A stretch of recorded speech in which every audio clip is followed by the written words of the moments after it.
Once upon a midnight dreary, while I pondered weak and weary over many a quaint and curious volume of forgotten lore, while I nodded, nearly napping, suddenly there came a tapping as of someone gently rapping at my chamber door. "'Tis some visitor," I muttered, "tapping at my chamber door, only this and nothing more." Ah, distinctly I remember it was in the bleak December, and each separate dying ember wrought its ghost upon the floor. Eagerly I wished the morrow. Vainly I had tried to borrow from my books surcease of sorrow, sorrow for the lost Lenore, for the rare and radiant maiden whom the angels name Lenore, nameless here forevermore.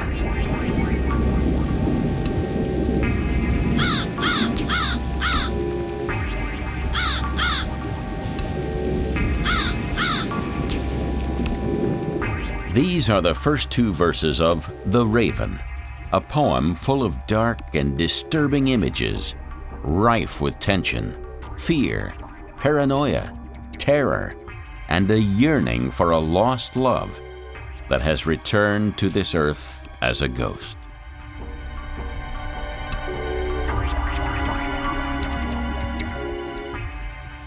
As a poem, The Raven is without doubt more famous and widely known than the troubled author who penned it. His name was Edgar Allan Poe, and his work was directly responsible for shaping the modern horror industry as we know it. He was the godfather of gore, the father of fear, the master of the macabre, and the guardian of the gruesome. Poe was also one of the best mystery writers of all time. However, the most fascinating puzzle he left us was that of his own life. And in the next 60 minutes, we will follow in the great man's footsteps to turn detective.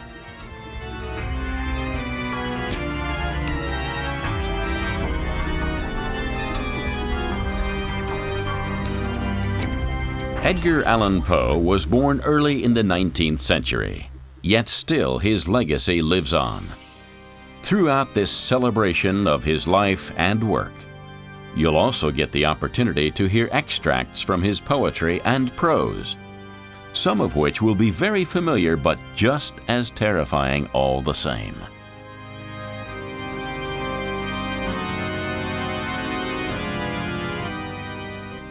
Edgar was born in Boston, Massachusetts in the USA on January 19, 1809. He came from a family of theater folk, which may explain why he was such an amazing storyteller and poet, with a vivid and creative imagination. His mother was Elizabeth Arnold Poe, an English actress whose parents had performed regularly at Covent Garden in London. And even as a tiny babe, she had been taken on tour with her parents all around the United Kingdom.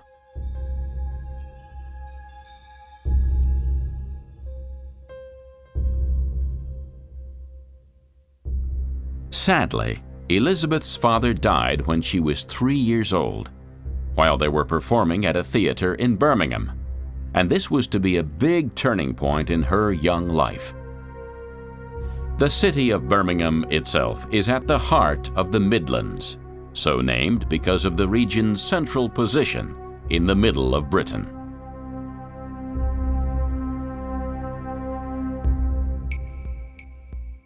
Today, the city is more famous as the birthplace of Ozzy Osbourne and all the other members of his heavy metal band Black Sabbath. Ironically, Black Sabbath's brand of gothic imagery, atmospherically foreboding music, and satanic-tinged lyrics owes much to the writing of Edgar Allan Poe, with many critics citing him as an inspiration to the band. In fact, on the first Black Sabbath album, released in 1970, the song lyrics are loaded with the sort of dark imagery that Edgar Allan Poe frequently included in his stories.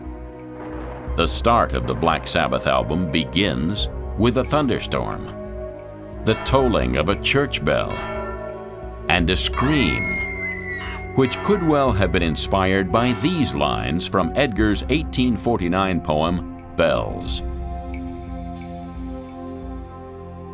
Hear the tolling of the bells, iron bells. What a world of solemn thought their monody compels. In the silence of the night, how we shiver with affright at the melancholy menace of their tone. For every sound that floats from the rust within their throats is a groan.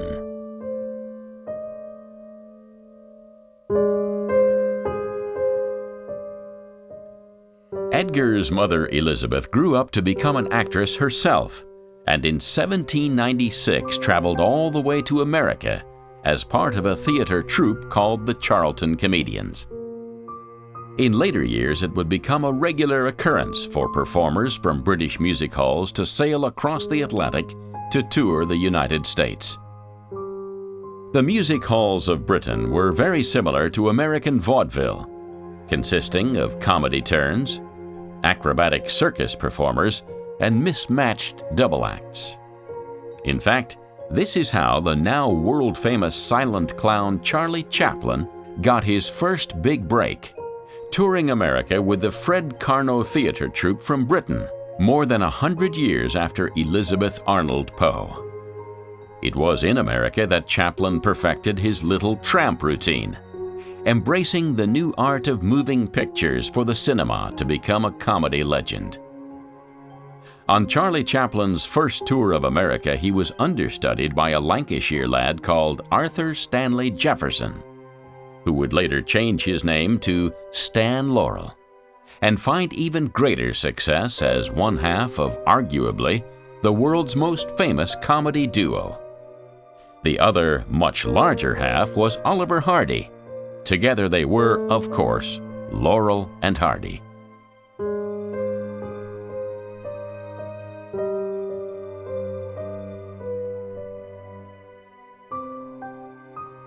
Now, while we're on the subject of double acts, one of Elizabeth Arnold's roles in America was as the wife in a comedy duo with 21-year-old David Poe Jr. And as you'll no doubt have guessed by now, she also married him in real life, becoming Elizabeth Arnold Poe at the tender age of 18. The newlyweds settled in Boston, quickly starting a family, but they still continued their theatrical appearances. Elizabeth enjoyed rave reviews wherever they played, but David, unfortunately, did not. He became increasingly jealous of his wife, and after the birth of their second son, Edgar, he vanished without trace and was never heard of again.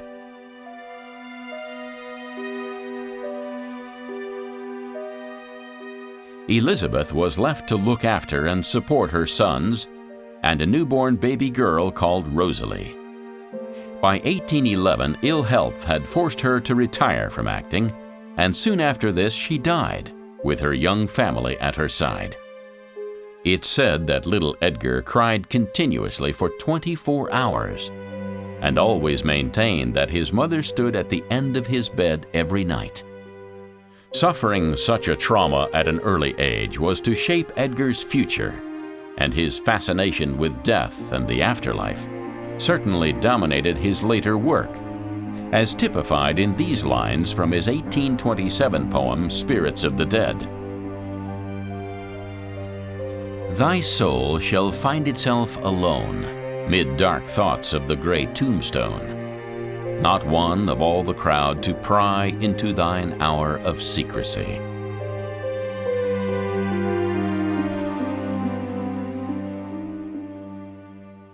The breeze, the breath of God is still, and the mist upon the hill shadowy, shadowy yet unbroken, is a symbol and a token.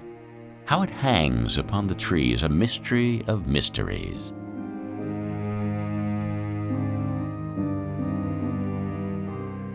Edgar was only 3 years old when his mother died. All he had to remember her by was a miniature portrait and a watercolor painting of Boston Harbor. On the back of the painting, Elizabeth had written a few lines. For my little son Edgar, who should ever love Boston, the place of his birth, and where his mother found her best and most sympathetic friends. Edgar's mother had been helped by donations from the wealthy theater patrons of Boston, who deemed her a charitable case because of her 3 young children, and after her death arranged their adoption. A successful tobacco merchant called John Allan and his wife Frances took Edgar, and later he would adopt the name Allan as a tribute to his foster parents. The Allans were originally from Scotland, with its dramatic landscape of rugged mountains, deep valleys, windswept forests, and rich history of rebellions, uprisings, royalty, and treachery. Stories of the macabre abounded, with torture, disembowelment, and executions being commonplace, as in the case of William Wallace, the great Scottish rebel made famous by Mel Gibson in the movie epic Braveheart.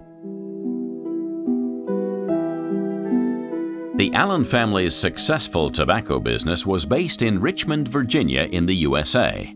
But after adopting Edgar, they decided to return to the United Kingdom to continue expanding their business in 1815.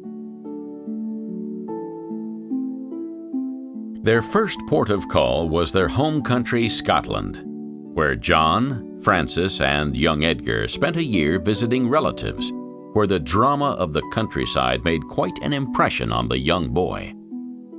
This description from one of Edgar's short stories called The Landscape Garden, published over 25 years later, describes Scotland perfectly.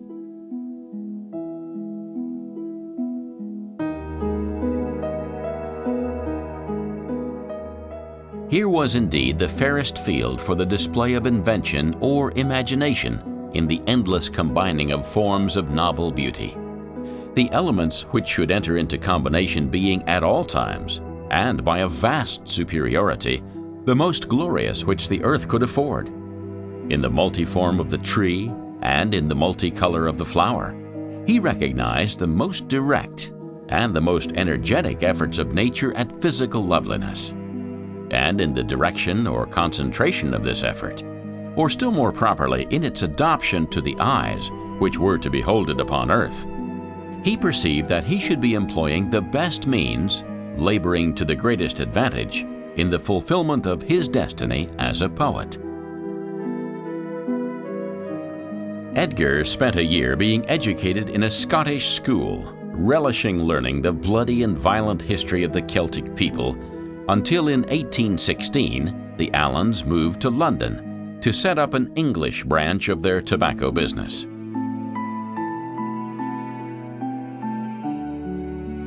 They bought a townhouse in Russell Square, just minutes from Covent Gardens, where Edgar's mother Elizabeth had so often performed on the stage. However, John Allan's business suffered as the tobacco market went into a decline, and he was forced to sell the grand house and rent a nearby property. Edgar, meanwhile, was being educated at a boarding school in Sloane Street, Chelsea, and was later enrolled in the Manor House School of the Reverend John Brassey at Stoke Newington, which was a leafy London suburb. Edgar Allan Poe later recorded his memories of England in William Wilson, which were unusually for him very pleasant indeed.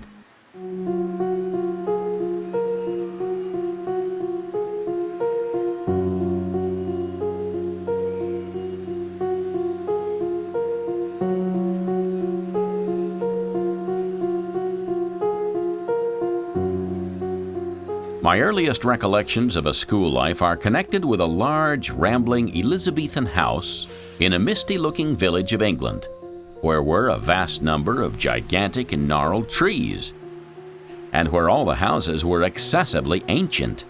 In truth, it was a dreamlike and spirit-soothing place, that venerable old town. At this moment in fancy, I feel the refreshing chilliness of its deeply shadowed avenues, inhale the fragrance of its 1,000 shrubberies, and thrill anew with indefinable delight at the deep, hollow note of the church bell, breaking each hour with sullen and sudden roar, upon the stillness of the dusky atmosphere in which the fretted Gothic steeple lay embedded and asleep.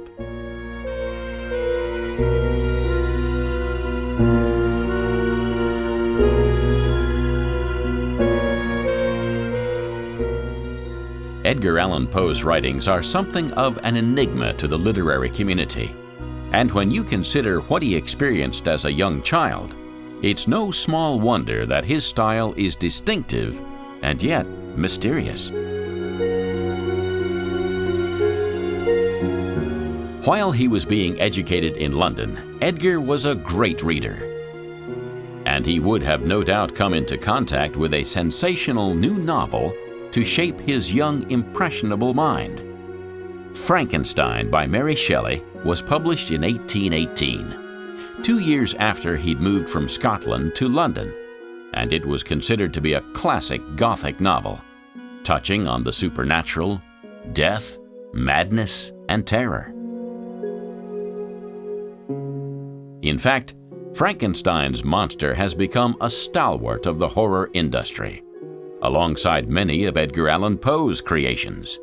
So perhaps in early 19th century London, which was also home to Mary Shelley, there was something in the air.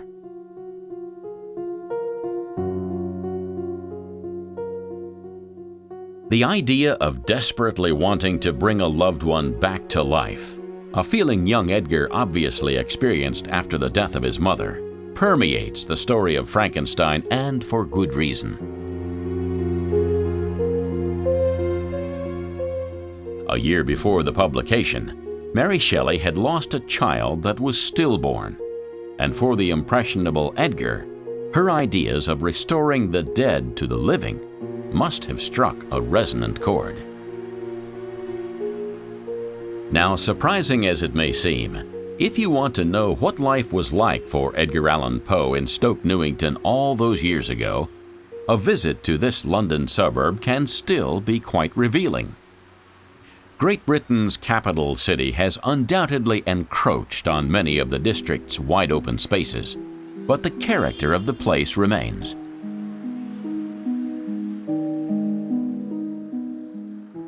The Manor House School in Church Street that Edgar wrote about so eloquently in William Wilson sadly doesn't exist anymore, but the site where it once stood now accommodates the town hall and library. The school may be long gone, but you can bet your bottom dollar that Edgar Allan Poe's collections of short stories and poems are to be found on the bookshelves. And who knows if a spirit presence remains upon this now municipally hallowed ground.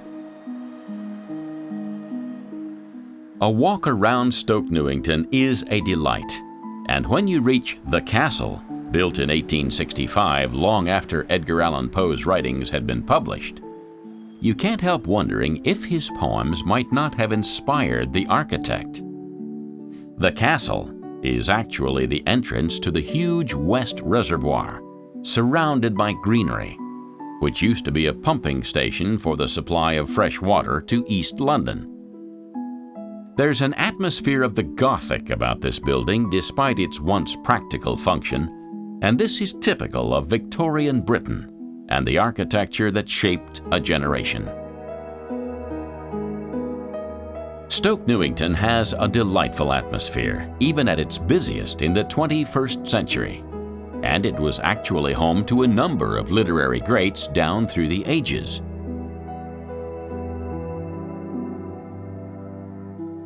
The name Edward de Vere, the 17th Earl of Oxford, might not be instantly recognizable, but some believe this to be something of a historical injustice. Edward de Vere, who is commemorated by a plaque in Sisters Place on a pair of red brick houses that stand on the site of his mansion, was an extraordinary footnote in literary history, but for much more than being a wealthy patron of the arts during the 16th century. There are noted scholars who think de Vere may have been the writer responsible for the plays of William Shakespeare, along with the sonnets and poems, because the educated literati of the day could not believe that the real William Shakespeare, thought of as an illiterate plowboy from Warwickshire, could have been the greatest dramatist the world had ever known. It's a debate that rages on, and just like the mysteries of Edgar Allan Poe, is unlikely to ever be resolved. The other more well-known literary inhabitant of Stoke Newington was Daniel Defoe, an early exponent of the art of novel writing. And young Edgar would undoubtedly have read his most famous work, Robinson Crusoe, the adventures of a respectable gentleman shipwrecked on a desert island. The house the author lived in has long since been demolished, but the street has been renamed Defoe Road, and a blue plaque commemorates Defoe's time in the district. However delightful, the environment of Stoke Newington proved to be a short interlude in the life of young Edgar, because in 1820, problems beset John Allan's tobacco business, and the family moved back to America.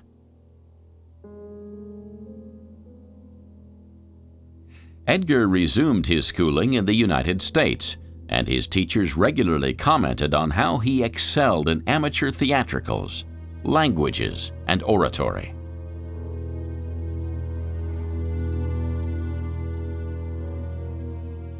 Obviously, Edgar followed in his birth parents' footsteps with his love of the stage, drama, and the spoken word. He soon began to write poems, which he performed himself during his teenage years as he developed his narrative skills. Meanwhile, things were not looking good for the family tobacco business, and John Allan was forced to sell off real estate just to cover his debts.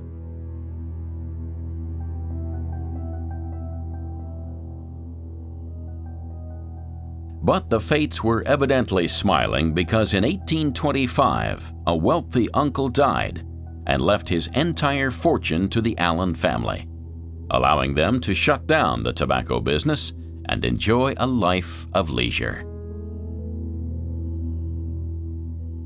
This certainly benefited Edgar Allan Poe's prospects, as he was sent to the University of Virginia, the son of a rich man.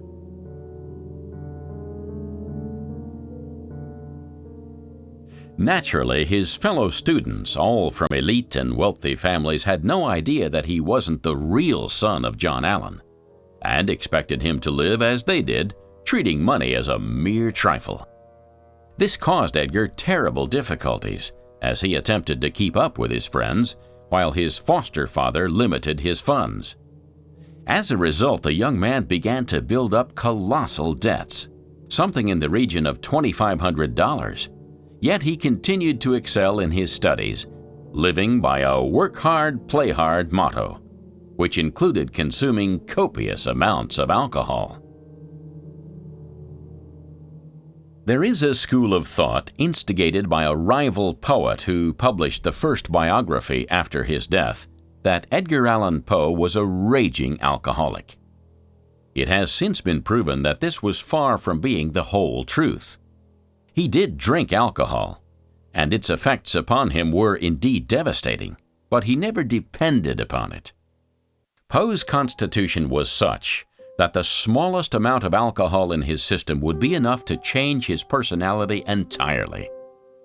Unfortunately, when he did drink, it was not in moderation, and he would often end up wandering around the next day in a town he didn't know the name of, with no money, no memory of what had happened or even how he'd got there, and more often than not, in someone else's clothes.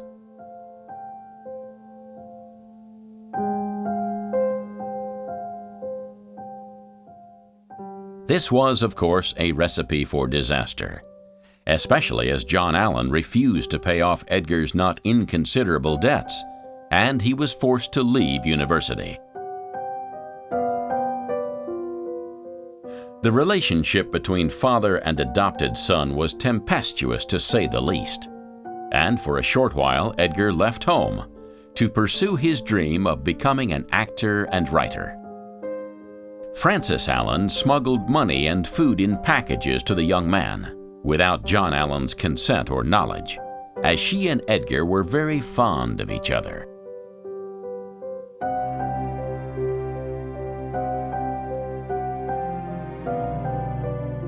While away, Edgar Allan Poe self-published his first book of verse called Tamerlane and Other Poems. The title page of the little volume proclaimed the work to be by a Bostonian, rather than revealing his identity. And this book today is so rare, due to the limited print run, that a copy of it sold in recent years at auction for $200,000.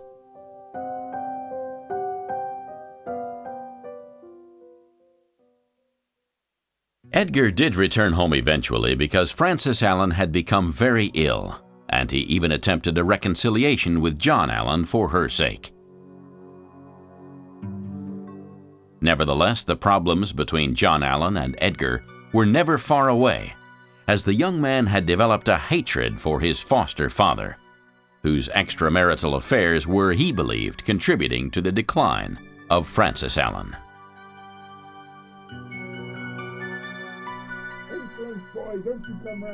They had amazing arguments, sometimes lasting for hours, and often at night when the neighbors complained of the noise. They never came to blows, but Frances Allan in her letters described them as being violent in words rather than in nature. The two men would square up to each other, remonstrating with fingers and hands, gesticulating wildly with anger, and their faces would be contorted into horrific masks of rage. This would hardly have been conducive to Frances Allan's health, but a short-term solution was found.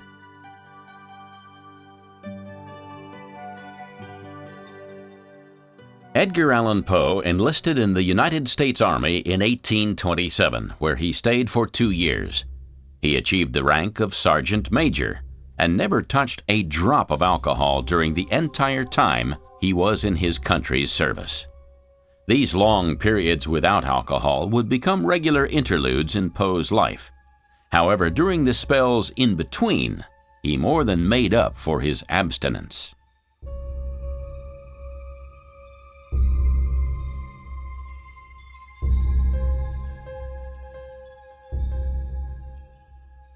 Edgar was discharged from the Army when Frances Allan, his beloved foster mother, died in 1829. The feud between him and John Allan intensified, as she had requested that her son be allowed to return home to see her before she died. John Allan refused. Frances then begged that when she passed away, she wasn't to be buried until Edgar had been able to see her finally resting in peace. This request was callously ignored, and Frances was buried almost within hours of her death. Edgar Allan Poe returned home to find the woman who had nurtured and supported him already dead and buried, after the message that she was dying had been purposely sent too late. As had been the case when Edgar had lost his birth mother as a small boy, the grief was all-consuming, and a few years later he would publish a poem called Fanny, the name that Frances Allan was fondly known by.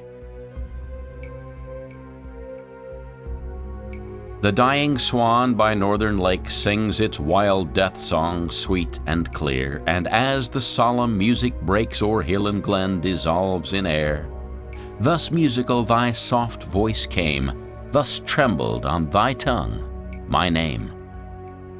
Like sunburst through the ebon cloud which veils the solemn midnight sky, piercing cold evening's sable shroud, thus came the first glance of that eye. But like the adamantine rock, my spirit met and braved the shock. Let memory the boy recall who laid his heart upon thy shrine. When far away his footsteps fall, think that he deemed thy charms divine, a victim on love's altar slain by witching eyes which looked disdain. Shortly after he lost his second mother, Edgar Allan Poe moved to Baltimore in 1830 to take up a position at the United States Military Academy. where he would have no further contact with his adoptive father.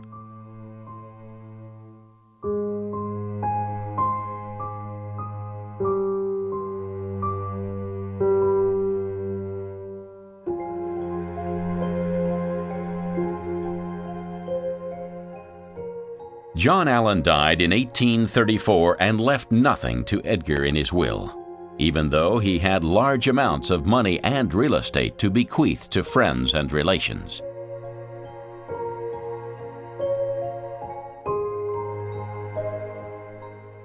Ironically, Edgar moved to the house of John Allan's sister, Aunt Maria Clem, and published a second book of poems. After a year taking orders from the military, he deliberately refused to do so any longer and promptly got himself dismissed, which meant he could make a real attempt at using his writing to carve out a legitimate career. Edgar Allan Poe's first literary success came late in 1833 when his short story entitled "The Manuscript Found in a Bottle" won the top prize of $50 and was printed in Baltimore's The Saturday Visitor.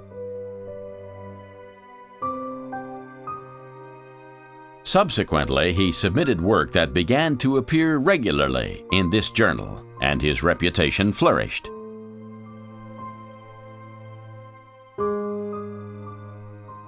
The following lines from The Colosseum are typical of Poe's developing talent.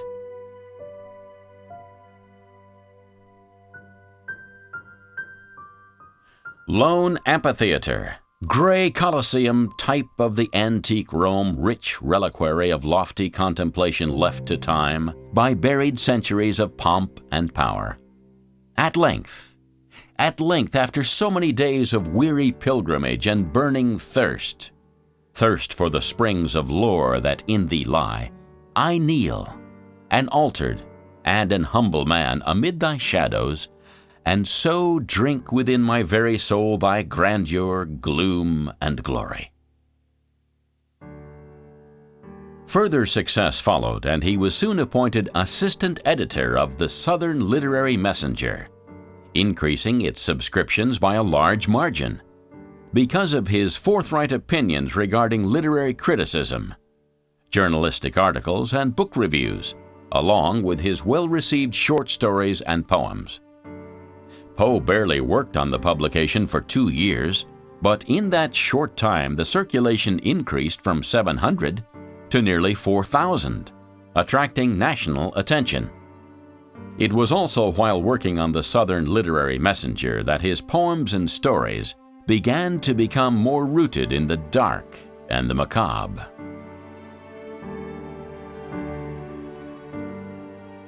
Even so, romance was evidently in the air, and Edgar Allan Poe married the daughter of Aunt Maria in 1835. Her name was Virginia Eliza Clem, and at the time she was little more than a child. Because of this, their union was kept secret until a year later, and in 1836, Edgar married her a second time, but this time publicly, when she was nearly 14 years old.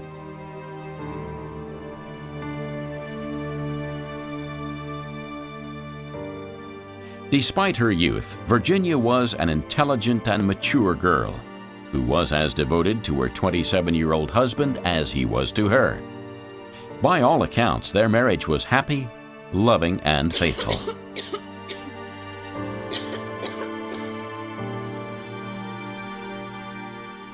Sadly, only 6 years into their marriage, Virginia contracted tuberculosis, and her health declined rapidly. She was soon an invalid, too weak to leave her bed, let alone the house. And Edgar was stricken with despair and fell into a deep depression. Watching her intense suffering and long, drawn-out death was something that changed Edgar beyond measure. When writing to a friend, he described himself as completely insane, but with long intervals of horrible sanity. During his wife's illness, Edgar Allan Poe published such classics as The Murder in the Rue Morgue, which had been acclaimed as the first detective novel, which inspired Sir Arthur Conan Doyle to begin writing his series of Sherlock Holmes novels.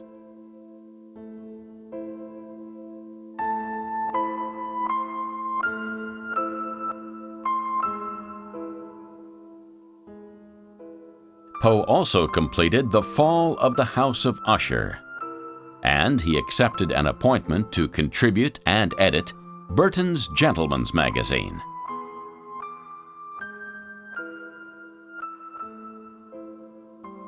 Just as happened on the Southern Literary Messenger, Edgar Allan Poe was incredibly successful, and within 18 months the subscriptions from the readership rose from 5,000 to 40,000.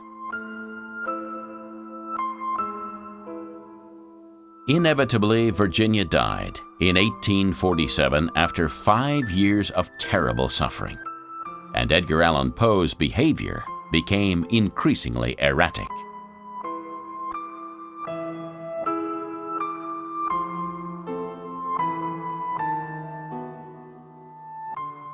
As if to try and ease his pain, Edgar wrote a poem entitled Annabel Lee about his wife's life and premature death. It takes the form of a dark fairy tale, along similar lines to Sleeping Beauty by the Brothers Grimm, where the princess pricks her finger on a cursed spinning wheel and is put to sleep for 100 years. As seen in the traditional fairy tales of old, Edgar's poem begins happily and becomes darker as the story unfolds. Such fairy tales were commonplace in Europe, most notably created by the Brothers Grimm and Hans Christian Andersen. They were all literary contemporaries of Edgar Allan Poe, and there is an interesting amalgamation of styles in this memorial in verse to Virginia that begins, "It was many and many a year ago, in a kingdom by the sea, that a maiden there lived whom you may know by the name of Annabel Lee. And this maiden she lived with no other thought than to love and be loved by me." And finishes, "For the moon never beams without bringing me dreams of the beautiful Annabel Lee, and the stars never rise but I feel the bright eyes of the beautiful Annabel Lee. And so all the night tide I lie down by the side of my darling, my life and my bride, in the sepulchre there by the sea, in her tomb by the sounding sea."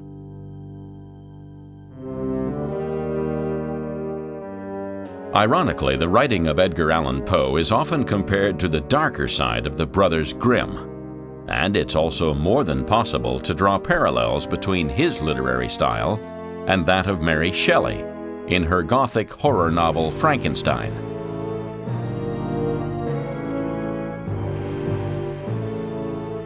In his letters, Edgar Allan Poe proudly owned up to being influenced by Charles Dickens, the great British author who penned such classics as Oliver Twist, Great Expectations, and Bleak House, that showed us as dark a side to human nature as anything that Poe ever penned.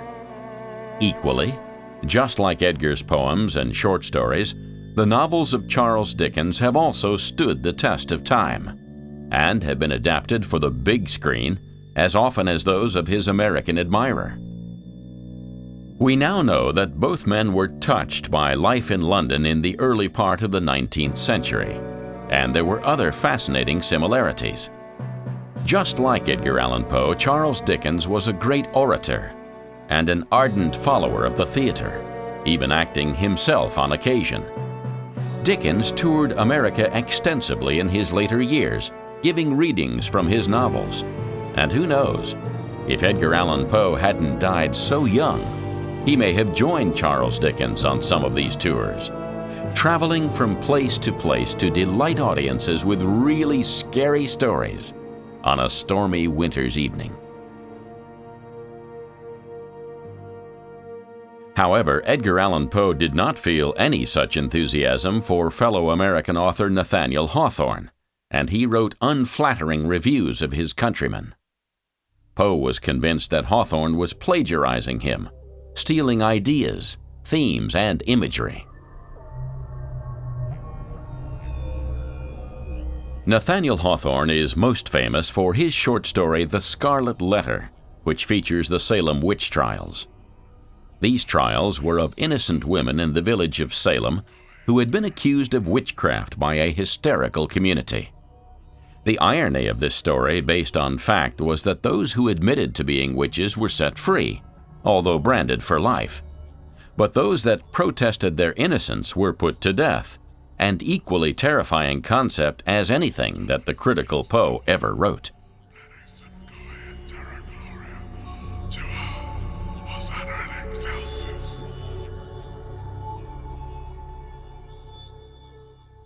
However, Edgar Allan Poe did find inspiration in the work of an American author, namely Washington Irving, the literary genius responsible for creating The Legend of Sleepy Hollow and Rip Van Winkle.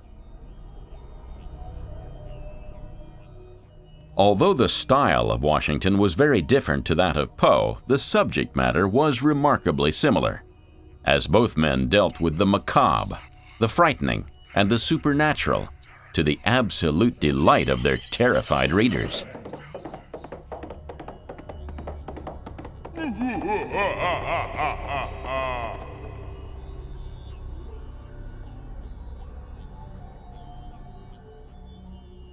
In the years after his wife's tragic death, Edgar Allan Poe jumped from publication to publication, editing and contributing to anything that would earn him a living and allow him to continue working hard enough to block out his grief.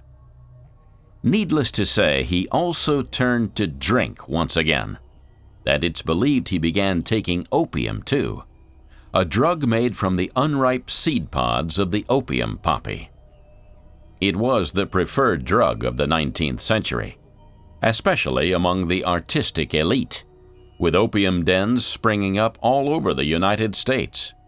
And when mixed with alcohol to make laudanum for more widespread use, it was a dangerously addictive concoction.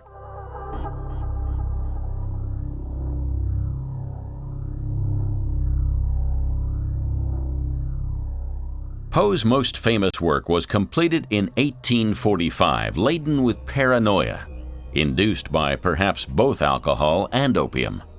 And it's where we started this journey of discovery on the trail of Edgar Allan Poe.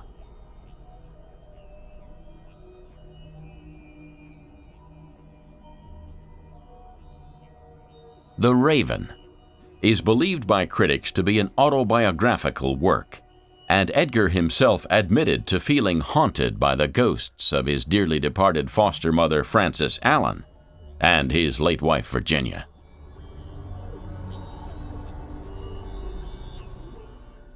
The Raven has a narrator who thinks that the tapping on his window is the ghost of his former love, but quickly discovers it to be a raven, traditionally a sign of the tragically deceased, and also a minion from the depths of hell.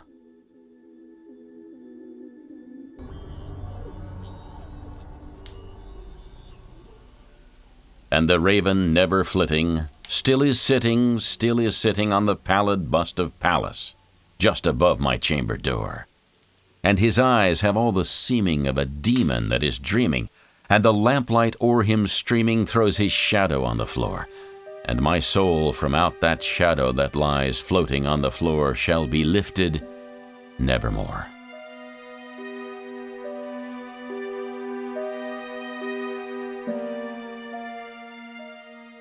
Edgar Allan Poe's unhappy days were numbered, and he died in 1849, a delirious and despondent wreck. He was found wandering the streets of Baltimore by a stranger, who was quoted as saying that Edgar needed immediate assistance and was in great distress.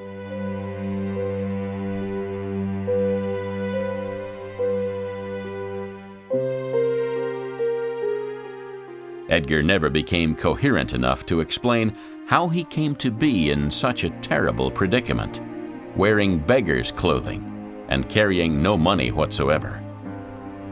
The circumstances of his subsequent death were mysterious to say the least, as there was no doctor in attendance to give an account of what happened.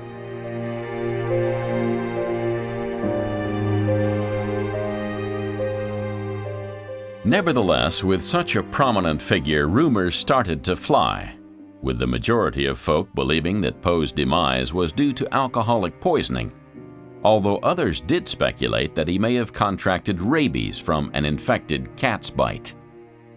His love of cats materialized frequently throughout his work, and his symptoms certainly fitted the bill.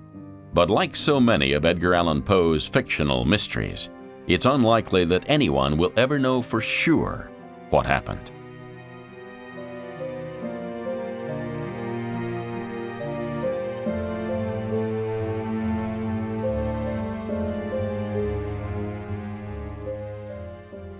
As a literary critic, Poe made few friends, and a poet that he was very scathing about waited until Edgar's death to get his revenge. Under the pen name of Ludwig, Rufus Wilmot Griswold placed a bitter obituary in the New York Tribune. Edgar Allan Poe is dead. He died in Baltimore the day before yesterday. This announcement will startle many, but few will be grieved by it. The poet was known personally or by reputation in all this country. He had readers in England and in several of the states of continental Europe, but he had few or no friends, and the regrets for his death will be suggested principally by the consideration that in him, literary art has lost one of its most brilliant but erratic stars.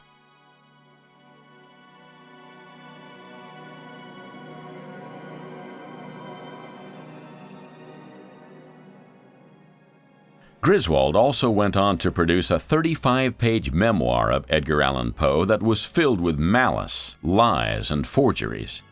Sadly, because it was the first published account of Poe's life, it was the one that people believed. Griswold was eventually exposed as a charlatan and a fraud, but it was too late. The damage had been done.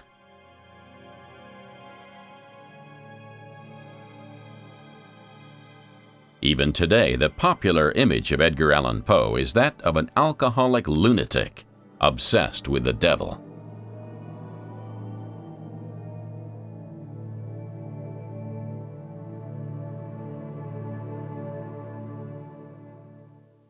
Griswold also claimed to be the literary executor of Edgar's estate, and convinced Aunt Maria Clem, Poe's mother-in-law, to part with all the letters and manuscripts he had written, which Griswold then published, and she never received a penny. The episode of Griswold was not the only strange happening after Edgar's death, because there is a tradition that is still practiced to this day at his graveside that began in 1949.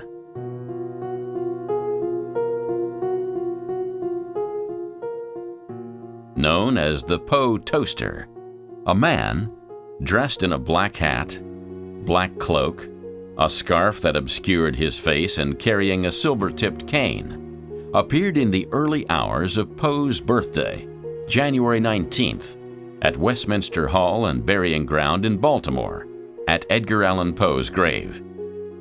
He raised a toast of cognac to the great man and then left 3 red roses, believed to be a tribute to Poe, his wife Virginia, and his mother-in-law Aunt Maria Clem, all of whom are buried alongside Edgar.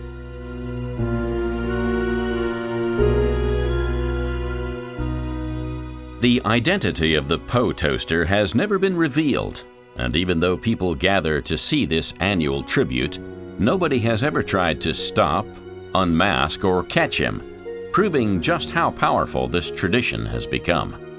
It's widely believed that the original toaster has passed the mantle on to his son, as the bottle of cognac that is left on the grave after the toast usually has a note attached of a suitably cryptic nature.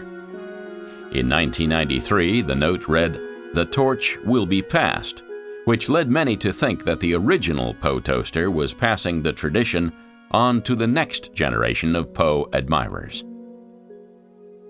So, even in death, Edgar Allan Poe commands an air of mystery and the macabre, just as his writing continues to intrigue and mystify.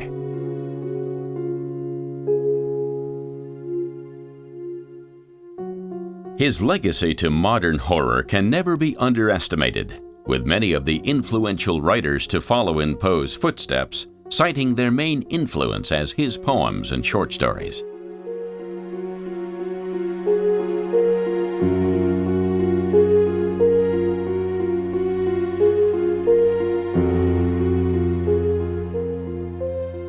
Even the ancient tradition of Halloween, celebrated all over the world on October 31st, All Hallows' Eve, is now closely linked with Edgar Allan Poe because of his obsession with the dark side.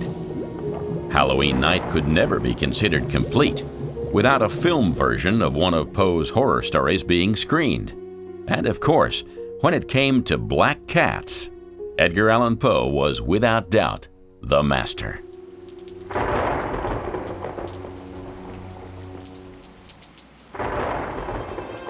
The truth is, as human beings, we actually like being scared in a controlled situation. And this is, of course, why the modern horror industry is so successful. However, it's interesting that the writings of this almost insignificant man in real life, who died young, should still be as deliciously terrifying to a 21st century audience as anything more contemporary. Without trying to psychoanalyze Edgar Allan Poe, if we look at the work of the father of modern psychology, Sigmund Freud, this is one mystery surrounding Poe that we can shed some light upon.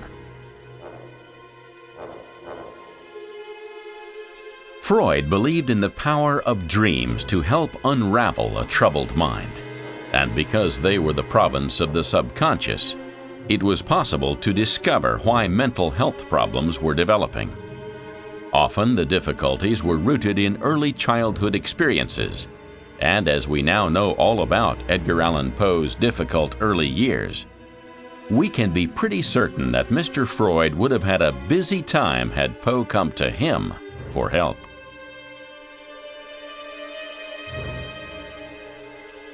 Now this is where it gets interesting, because much of what Poe wrote can be described as dreamlike, or perhaps more accurately, nightmarish.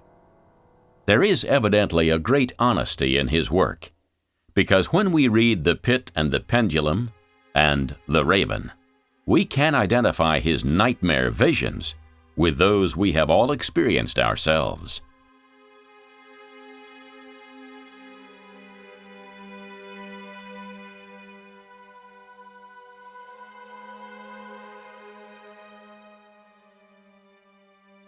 This is one explanation for Edgar Allan Poe's continuing popularity and indeed the cult following that seems to grow year by year. Because he taps into our natural human fear, he speaks a language that we all understand, and it's proving to be timeless. Poe was evidently very aware of how he was able to reach out to the subconscious minds of others through his writing, as illustrated when he was asked a very important question. Were I called on to define very briefly the term art, I should call it the reproduction of what the senses perceive in nature through the veil of the soul. This proves without doubt that Edgar Allan Poe was much more than a teller of scary stories. He was true to his own definition of what art should be, and as a result achieved immortality in a truly unique way. His poem, The Raven, may have said, "Nevermore," but the fans of Edgar Allan Poe prefer the concept of evermore. And what more fitting epitaph could there possibly be for this enigmatic writer, who truly was the master of the macabre?